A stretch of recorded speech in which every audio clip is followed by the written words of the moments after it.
Merci, Madame la ministre. C'est peut-être la seule occasion que je vais avoir de vous poser des questions sur la situation de M. Bronfman, parce que les libéraux ont refusé ma motion qui visait à faire une étude sur cette situation-là. Donc, j'espère que j'aurai des réponses.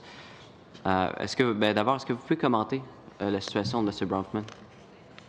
Ce que je peux vous dire aujourd'hui, c'est que pour moi, ce qui est important, c'est de laisser l'agence faire son travail, puis que toutes les informations relatives au Paradise Papers sont prises au sérieux par l'Agence du revenu. Non, je comprends. Est-ce que vous pouvez commenter le cas précis de M. Bronfman ou est-ce que vous ne pouvez pas? Je ne peux. La loi m'interdit de commenter aucun cas particulier. L'Agence du revenu reçoit 30 millions de déclarations de revenus par année de particuliers ou d'entreprises. Et je ne peux commenter aucune déclaration. Parfait. Vous avez répondu à ma question. Vous n'avez pas le droit. La loi vous l'empêche. Quelles sont les conséquences si vous parliez d'un cas précis d'un contribuable? Je pourrais être passible d'emprisonnement.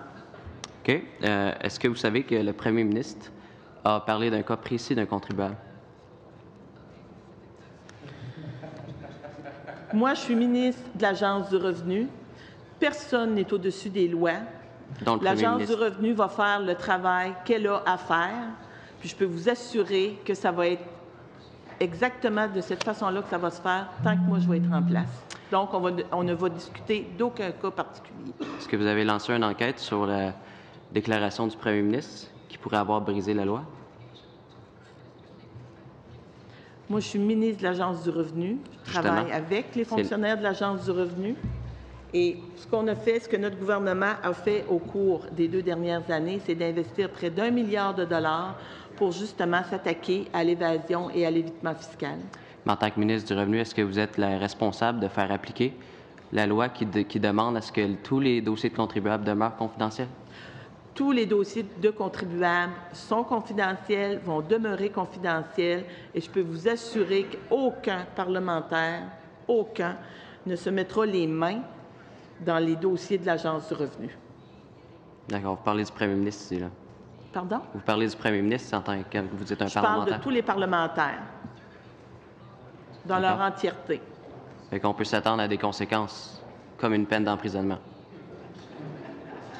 Que la ministre du Revenu parle de dossier en particulier, puis je pense que vous n'aimeriez certainement pas qu'on parle de votre dossier, que le ministre du Revenu parle de votre dossier ou d'un dossier de quelconque parlementaire autour de la table. Ce serait complètement inconcevable.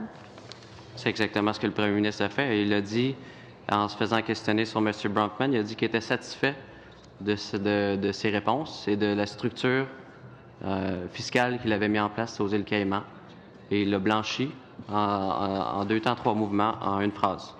Alors, j'espère... En tout cas, on a hâte d'avoir des résultats sur l'enquête que vous allez mener sur M. le premier ministre et s'il a violé la loi. Sur un autre sujet, le vérificateur